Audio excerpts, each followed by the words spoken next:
ఢిల్లీలో సీఎం రేవంత్ రెడ్డి బిజీగా గడుపుతున్నారు. కేంద్ర మంత్రి కిషన్ రెడ్డితో రేవంత్ రెడ్డి భేటీ అయ్యారు. రాష్ట్రానికి సంబంధించిన పలు అంశాలను కిషన్ రెడ్డి దృష్టికి తీసుకెళ్లారు రేవంత్ రెడ్డి. సీఎం వెంట పెద్దపల్లి ఎంపీ గడ్డం వంశీకృష్ణ, ఎంపీ అనిల్ యాదవ్, ఇతర కాంగ్రెస్ నేతలు ఉన్నారు. ఆ తర్వాత కేంద్ర మంత్రి ధర్మేంద్ర ప్రధాన్తో రేవంత్ రెడ్డి భేటీ అయ్యారు. కాసేపట్లో నితిన్ గడ్కరీని కలవనున్నారు. కేంద్ర మంత్రులతో భేటీ తర్వాత అధిష్టానం పెద్దలను రేవంత్ రెడ్డి కలిసే ఛాన్స్ ఉంది.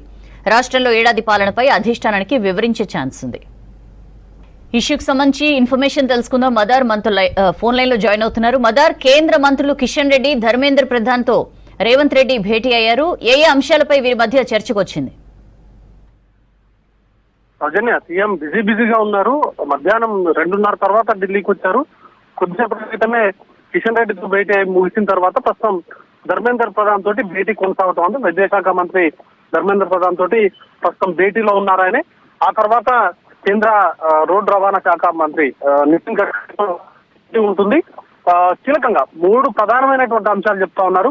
ఈ కిషన్ రెడ్డితో భేటీ సందర్భంగా సింగరేణికి సంబంధించినటువంటి ఇష్యూస్ తో పాటు మెట్రో ప్రాజెక్టు, దాంతో పాటు రీజనల్ రింగ్ రోడ్డుకు సంబంధించినటువంటి అంశం, వాటితో పాటు కొన్ని పెండింగ్ అంశాలకు సంబంధించి రాష్ట్రానికి రావాల్సిన ఇష్యూస్ అన్నింటినీ కూడా కేంద్ర మంత్రి కిషన్ రెడ్డి తెలంగాణ నుంచి ఉన్నారు. ఆయన్ని కలవడం మొదటిసారి. తెలంగాణకు సంబంధించిన ముఖ్యమంత్రి కిషన్ రెడ్డిని కలవడం ఇది మొదటిసారి. గతంలో బీఆర్ఎస్ అధికారంలో ఉన్నప్పుడు కేసీఆర్ ను కలిసి చాలా విషయాలు డిస్కషన్ చేస్తామంటూ కూడా స్వయంగా కేంద్ర మంత్రిగా ఉన్నటువంటి కిషన్ రెడ్డి పలుమార్లు లేఖలు రాసినప్పటికీ కూడా సీఎం అపాయింట్మెంట్ ఇవ్వనటువంటి సిచ్యువేషన్ ఉండే. బట్ ఇప్పుడు మాత్రం తెలంగాణకు సంబంధించి తెలంగాణ సీఎం తెలంగాణ నుంచి కేంద్ర మంత్రిగా ఉన్నటువంటి కిషన్ రెడ్డితో ప్రత్యేకంగా భేటీ అయ్యారు. ఆయనను కలిసి రాష్ట్రానికి సంబంధించినటువంటి అంశాలకు సంబంధించి ప్రత్యేకమైనటువంటి చొరవ తీసుకోవాల్సిందిగా విజ్ఞప్తి చేసినట్టుగా సీఎం చెప్పారు. ఆయన ఇబ్బంది పెట్టడం ఎందుకని మీరే కలిసిన అనేటువంటి కామెంట్ కూడా ఆయన చేశారు. సో మొత్తంగా అయితే తెలంగాణకు సంబంధించి 3 కీలకమైనటువంటి అంశాలు. మెట్రోకి సంబంధించి ఎక్స్పాన్షన్ చేయాలని రాష్ట్ర ప్రభుత్వం భావిస్తా ఉంది. దాంట్లో భాగంగా మెట్రోకి కేంద్ర ప్రభుత్వం నుంచి నిధులు అనేది కూడా రావాల్సినటువంటి అవసరం ఉంటుంది. కేంద్రం సహకారం కూడా చాలా అవసరము. దాంతో పాటు రీజనల్ రింగ్ రోడ్డుకు సంబంధించి ఇప్పటికే శాంక్షన్ అయింది. దానికి సంబంధించి దాన్ని ట్రాక్ లోకి తీసుకెళ్లడానికి సంబంధించినటువంటి అవసరమైనటువంటి అంశాలపైన కిషన్ రెడ్డి దృష్టితో మాట్లాడారు.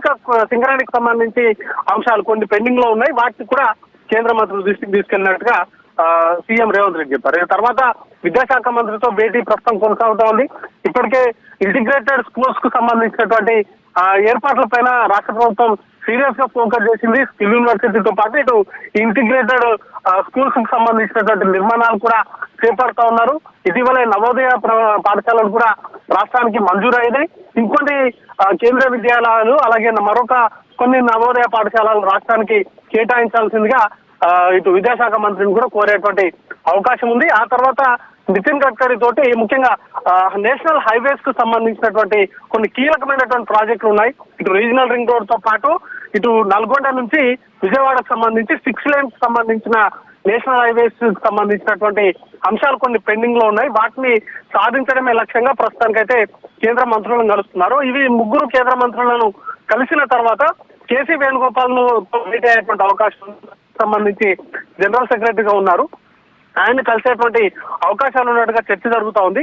బట్ కాంగ్రెస్ పార్టీకి సంబంధించి స్ట్రాటజీ మీటింగ్ ప్రస్తుతం పార్లమెంట్ స్ట్రాటజీ భేటీ అనేది కూడా 7 గంటలకు ప్రారంభం అవుతుంది. దాంట్లో కేసీ వేణుగోపాల్ బిజీగా ఉండేటువంటి అవకాశం ఉంది. రేపు ఎల్లుండి కూడా సీఎం ఢిల్లీలోనే ఉంటారు కాబట్టి అధిష్టాన పెద్దలను రేపు ఎల్లుండి ఈ 2 రోజుల్లో కూడా కలిసి రాష్ట్రానికి సంబంధించి ఇప్పటికే తాజా రాజకీయ పరిస్థితులను వివరించడంతో పాటు క్యాబినెట్ ఎక్స్పాన్షన్ కు సంబంధించి చాలా రోజుల నుంచి పెండింగ్ లో ఉంది. క్యాబినెట్ ఎక్స్పాన్షన్ అలాగే నామినేటెడ్ పోస్టులకు సంబంధించినటువంటి భర్తీ పైన చాలా మంది ఆశాభావులు చాలా ఆసక్తి ఎదురు చూస్తున్నారు. ఎప్పుడు భర్తీ చేస్తారనే దానిపైన ఇంట్రెస్టింగ్ చర్చ అనేది కూడా ఉంది.